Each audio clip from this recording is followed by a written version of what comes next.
Hey everyone, I'm Almar of AlmarsGuides.com, and in this video here I'm going to be talking to you about combat mages and basically everything you need to know as a beginner in Dungeon Siege 2 about combat mages, the builds they use, the skills you'll want to get, the spells you'll want to use, and all of that fun stuff. So this video is a part of a series of videos I'm doing on Dungeon Siege 2, which are kind of podcasty in nature, and I'm basically doing a beginner's guide for all of the different builds in the game and all of the different specializations in the game.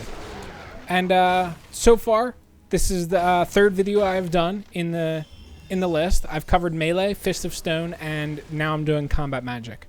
So I only have a single combat mage on my team. I'm going to explain a bunch about her and a bunch more about combat magic in general. So let's jump in first. We'll start and look at the spells I'm using. As you can see, Master Embers and Master Lightning Blast. I'm very high level, so these are the highest rank spells I can get. Embers is one of the most mana efficient, high damage fire spells in the entire game. Really the only fire spell I like to use is Embers. Although Firebolt is halfway decent. It does like AoE damage when it hits the target. Basically it hits the target and then it explodes and it does AoE damage to everything around the target that it hit. And I like to use that when I don't have an high enough rank Embers. Basically, the way Dungeon Siege 2 works is every spell levels up or ranks up at a different level. So Embers might rank up at level 20, and then Firebolt might rank up at 24, and you might have to wait until like level 30 something for the next rank of Embers. So in the meantime, it wouldn't be that bad of an idea to use Firebolt instead. So the main reason that I picked, or that I like Lightning Blast, is because it penetrates all targets that it shoots at. So basically it's kind of like the Death Magic's Soul Lance, I'm pretty sure it is, or Death Lance. But it's very, very strong AoE damage, and it just it's great for packs of enemies. You just penetrate through all of the enemies in a line. Embers is better for single target damage, and actually that's kind of like how both fire and lightning come together. Lightning is very, very good AoE damage, but fire is very, very good single target damage. And that's like the main difference between those two specializations for combat mages. So that leaves with death. Well, actually, let's continue going through the spells. So as you can see, I have Greater Ice Ball 2. That is in case I want to level up my nature magic. As you can see, I also have a high level pet as well as a heal spell. My Finala is actually a combination of combat and nature magic. She's basically an offensive damage dealer and my healer. And due to the spells that I've chosen for her, I almost never run out of mana. If you watch her mana throughout the majority of this video, she'll almost never drop below like 75% mana. I also use Repulsion, which is one of the best abilities I think you can get for a combat mage that comes with Broken World. It is meant to be a ranged weapon enhancement, but it works perfectly for combat mages because it gives you 20% flat armor, and it comes with knockback. So it's just like, it's the best. It's amazing for combat mages. And Drown. This is the curse that I like to use on Finala. There's a whole bunch of other curses in the game, but I think Drown is the best one, even if you don't always use ice or lightning magic. Because there's other things like Rangers have their charged shots ability, which deals lightning damage. Also, my main damage on my combat mage is lightning it, but even if I'm just using fire, I still use Drown because I like the dot that it throws on, and really, the other curses just aren't that great in my experience. So that leaves with the last spell, Corpse Transmutation. So this one is one of my favorites too, because I'd actually be using it if I had an extra autocast slot, but I don't. It basically converts a corpse on the ground into armor. Now look at my look at the amount of armor that I have on Finala. And this is very important because armor in Dungeon Siege 2 decreases the amount of damage you take from physical damage sources. So ranged physical damage as well as melee physical damage, armor will decrease the amount of damage that both deal to you. Very, very, very good. It's if you want to boost your survivability in Dungeon Siege 2, really nothing is better than armor. So keep that in mind for later when we talk about other skills we're going to be buying, because we're going to be going into more survivability later. So let's jump into the specialization, the combat magic build. So Brilliance, you want to get a few points into, obviously, just for that bonus mana. But it also gives you Energy Orb, which is, I'm pretty sure it gives you Energy Orb. Let me check. Indeed, it does.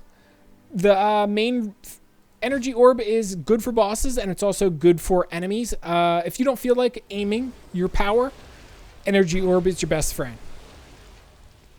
It's not that good of damage. However, it is a no-brainer power. So, like right now, as you can see, I have 6 powers to use, and it is very, very common for all of... Oops, I'm going completely the wrong way. It's very common for all powers to be active at one time. And there's a lot of powers that you have to specifically aim and position properly and stuff like that. Energy Orb, you don't have to worry about any of that. You just hit it, and then the orb automatically attacks for you, picks enemies around you, or sometimes it attacks crates or barrels around you too, which is also useful because it smashes them. And that's one of the reasons that I like it. It's just a no-brain power. However, there's many other effective powers that you want to use instead. Flame Nexus is, it's okay. Detonation is very, very, very powerful, but it requires good specialization into fire, which I don't like doing. Harvest Soul requires a lot of specialization into death magic, which I also don't like doing.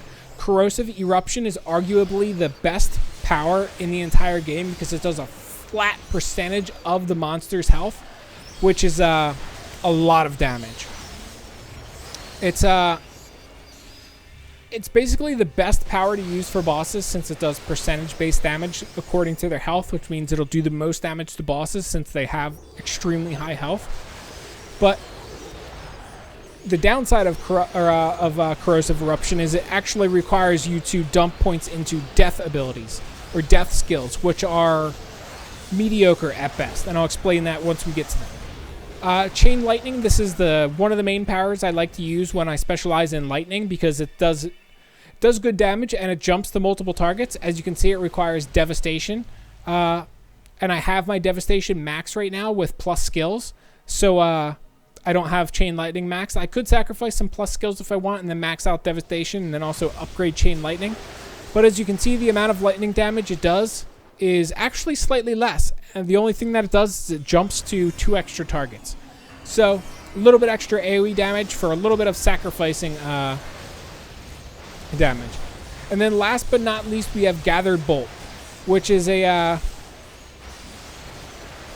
it's like Detonation just for lightning, basically, is the way to look at it. Yep, I mean, really, it is quite like, it is almost exactly like Detonation except for lightning. And it requires Quicken Casting, which is a very, very subpar skill, if you ask me. So let's look at each of these skills in the combat tree. And it's worth mentioning when you first choose to go into combat, you're going to want to focus on what power you want to use. And then you want to basically build all of your skill point distribution around that power. So, like, I choose Energy Orb and Chain Lightning. And the reason I choose these is because I specialize mostly in lightning. However, you might want to be different. Specifically, when you first start out a combat mage, you're going to want to dump points into both lightning and fire.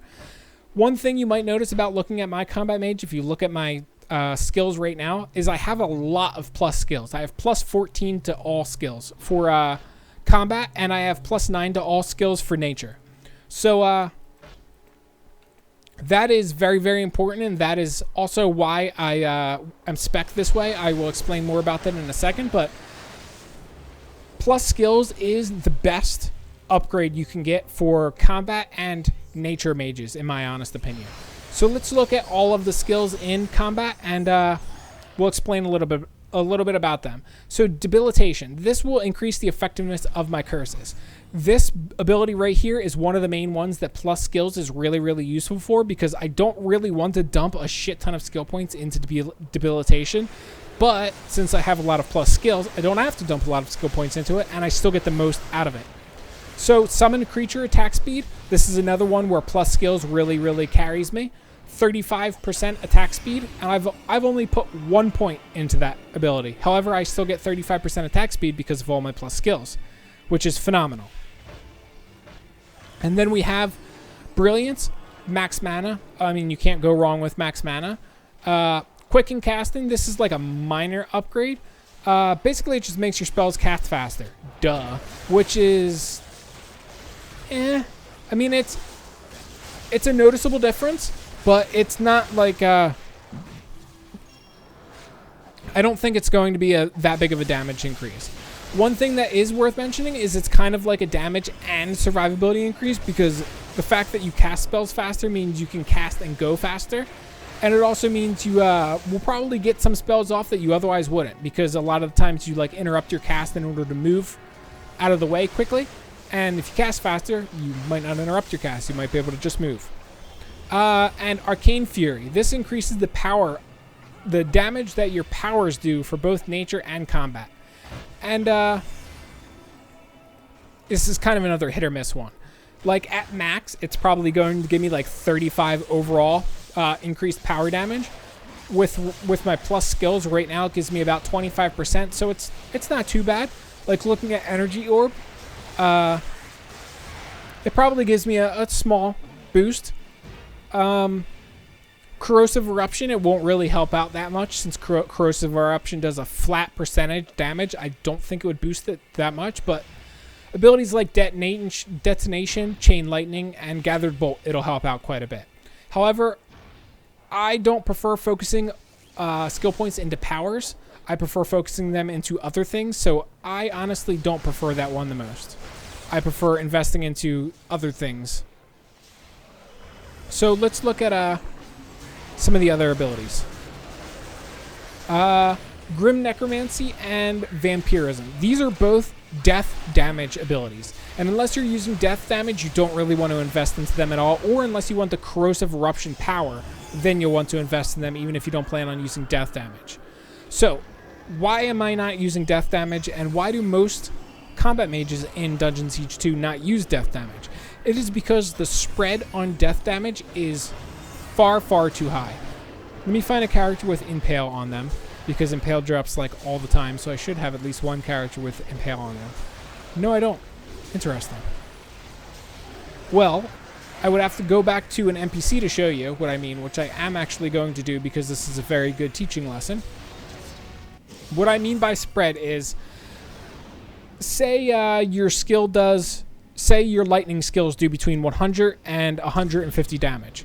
Your death magic skill will usually do between like 40 and 150 damage. It has a very low end, and it has a very high end. And that spread is too subjective. Like, phenomenal, let's go look at my Impale right here. See, like, right there. 1,200 to 3,600 damage. That is a gigantic spread in comparison to, and look at Soul Lance, that's a big spread too. Plasma Orbs, look at that spread. That's a fire spell, and the spread is much, much closer together. 1,700 to 2,100. That's only like a 400 damage spread, a little bit less than that. About like 350, something like that. Also worth mentioning, Static Bolt is a nice ability to use too when you don't have highest rank Lightning Blast. So, back to the reason that I am talking about the spread. Lightning and fire don't have that big of a spread, and that's what makes them better than death magic. However, if you're using like the Legends of Arana mod for Dungeon Siege 2, that fixed the dramatic spread of death magic, because they took it upon themselves to basically decrease the spread of death magic with that mod. So keep that in mind. If you're going to be using that mod, then death magic will actually be probably the best to use.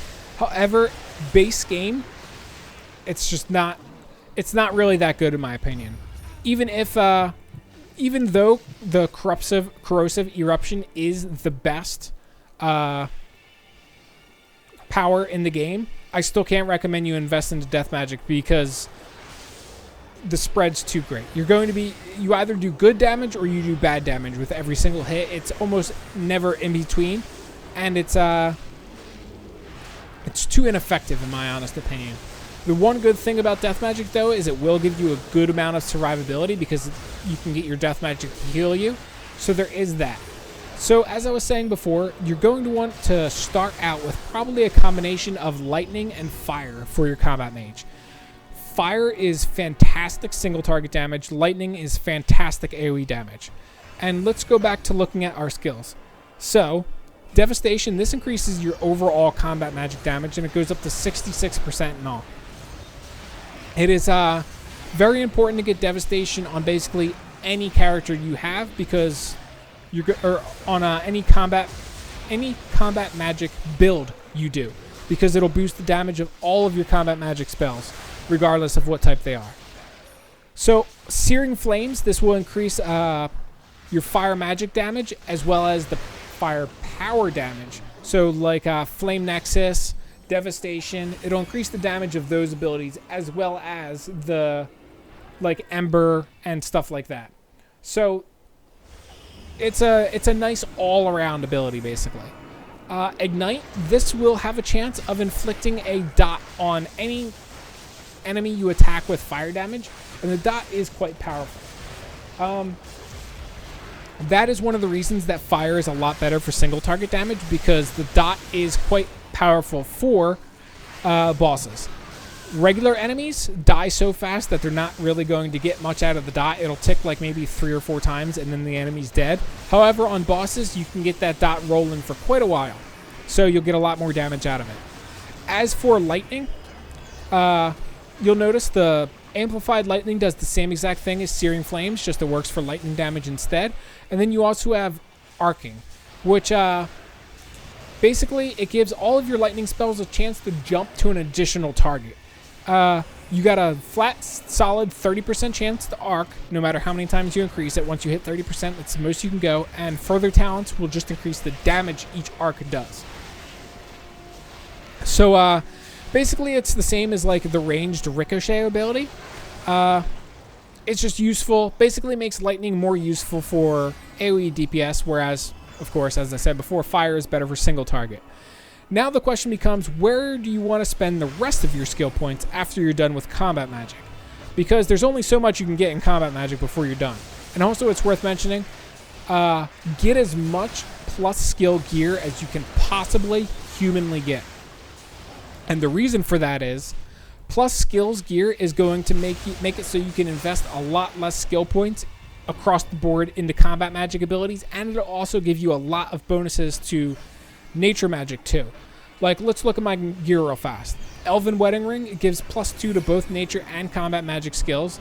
Kez Rulership, this ring, both to nature and combat magic skills. Endless Memory, both to nature and combat magic skills. And there's a almost all of the top end pieces of gear that give you plus skills for combat mages will also give you plus skills for nature magic. And we can take a lot of benefit, or we can exploit that basically. So let's look at the nature tree real fast. As you can see, I have +9 skills in nature magic, and that's not even my primary tree. So what this allows me to do is, A, I can use a pet and get a lot of use out of a pet. Like, look here. Summon creature health, that's like almost 100% health, 125% damage, and I also split 50% of my incoming damage with my pet. That's just with like plus skills. I have a few points invested into each, but just plus skills carrying all of that. And then I also have Enveloping Embrace and Feral Wrath if I wanted to use a buff, either Spirit Embrace, or if I wanted to use any Wrath buff, I would already have 9 skill points towards whatever one I wanted to use. Again, fantastic. I get flat Natural Bond, so with my bonus skill points, I have a 50% reduction in mana cost of basically all of my skills. Again, amazing. Aquatic Affinity, I have a boost to my healing magic and my nature magic, which is good because I use healing spells on this character as well. As you can see, I have Nurturing Gift, which also gives me a healing magic boost. And that's really all I wanted to get in nature magic. Absorption is very, very good, but I already have 9 points into that, and I'm pretty sure I gain benefit from Absorption, even though I don't have the skill active on my tree as you see here. That's actually something I'm curious about myself. I'll have to like Google that and research that and figure that out. And then let's go through my other skill trees for the Combat Mage. See what else I spent skills in and what else you would want to spend skills in. So melee. What you want in melee is fortitude, toughness, and reinforced armor. They're very, very important. They will give you flat survivability boosts. If you want to use a shield early on, Barricade is also useful for using a shield since it allows you to equip a shield. That will give you a nice survivability boost, but a shield is, you want to sacrifice your shield when you get a later game and you can start getting stabs like as good as you see in this one, Endless Memory. The Endless Memory is too good to pass up. It really, really is. So, that's really all you need in melee. Just dump at least 6 into fortitude, 6 into toughness, and 6 into reinforced armor. In ranged, I recommend 5 into dodge and 5 into survival because they will give you great survivability for dumping points into those. Nature Magic, we already went through everything in there that's worth getting. And then last but not least, Fist of Stone. So, I strongly recommend you put at least 5 points into Chant of Stone. Notice how much it gives me? That is, like if I click it one more time, it's going to give me about 50 health. And about like 25 armor. And the more you have, the more intelligence you have, the better Chant of Stone is going to be. You don't even need to be a Fist of Stone or a melee character to gain benefit from it. Finala has, like, she doesn't use any nature magic abilities, nor does she use any really melee abilities. However, I can still get Chant of Stone and still gain massive benefit from it because she has a massive amount of intelligence. She gains a massive amount of benefit from it. I strongly recommend you get Chant of Stone on your casters. The amount of survivability that you get from that one ability is unparalleled, basically. And don't let anybody tell you otherwise. Trying to figure out how to click up this stairwell in Dungeon Siege 2 since like the hardest thing is going upstairs in this game. So let's look at the last but not least things you should know about combat magic. So as I said, you'd want to start out mostly like a fire and lightning mage, but once you get to end veteran, early elite, you're going to be getting a lot of plus skills, and at that point in time you would want to go to the NPC in Broken World and respec. And you want to let your plus skills carry you most of the way. Like, as you can see right here, I don't have max Devastation. Well, rather, I have 30 points into Devastation, which is the max you can get. However, I don't have 12 points, hard points spent into it, which means I can't get max Chain Lightning. That's not that big of a deal to me. I prefer having it this way because I'm able to spend more points throughout other talent trees. Like my Finale will almost never get attacked because she has too much armor. Enemies would rather focus on a more squishy character instead of on Finale. And that's great. She almost never dies, which means she's fantastic as a healer since she'll be the last one alive most of the time anyway. My Finale, 549 armor. She has almost as much armor as my tank when she uses Corpse Transmutation, which currently doesn't use. And then I've already talked about Repulsion. You'll want to get this if you have Broken World on your Combat Mage, no matter what. Corpse Transmutation is worth using for the overwhelming majority of the game. However, I replaced mine with Master Heal at some point because I wanted Finale to be the hybrid. Basically a hybrid caster slash damage dealer. And really the only other thing I would like to mention is your spellbook. Don't forget to check the vendor throughout the game very, very frequently. Vendors for better spellbooks. You're going to want a spellbook with a lot of plus skills on it. If you can get one with like +2 all combat magic skills or +2 all nature magic skills that also has a role of like intelligence or something like that on it, that would probably be the best spellbook you can get. And definitely the one I'd recommend the most. As I said before, as far as powers go, Energy Orb, focus on that if you want a brainless power. Otherwise, Corrosive Eruption is good, although it takes a little bit of time to activate. And then you also have Detonate, which is what I mostly used for the majority of the game, although I switched to Chain Lightning endgame. And I just got an Agallan tablet from that, which is beautiful because I'll be able to turn that in for some really, really, really sweet gear. Excellent. And that's really all I can think about to teach you as far as combat mages go. Like I said, I'd definitely recommend using a pet. Using a pet will make you more durable too, because you'll be able to use Summon Bond. And yeah, that's really all I can think of sharing with you guys. If there's anything you think that I left out that you would like to add, please leave a comment below. Otherwise, like the video, subscribe to me for future Dungeon Siege 2 videos, as well as future videos for a whole bunch of other games. And if you would like to learn more about other builds in this game, other specializations, check out my Dungeon Siege 2 series that I'm doing, for which this video is a part of, which covers every single specialization and every single build in the game. Also, if you would like to see a text version of this guide instead, check out my website, almarsguides.com. That has a text version of this guide as well as every other video guide that I'm doing for Dungeon Siege 2. Anyway, that's all there is to it. Hopefully you guys enjoyed the video, and I will catch you around the next one. Peace.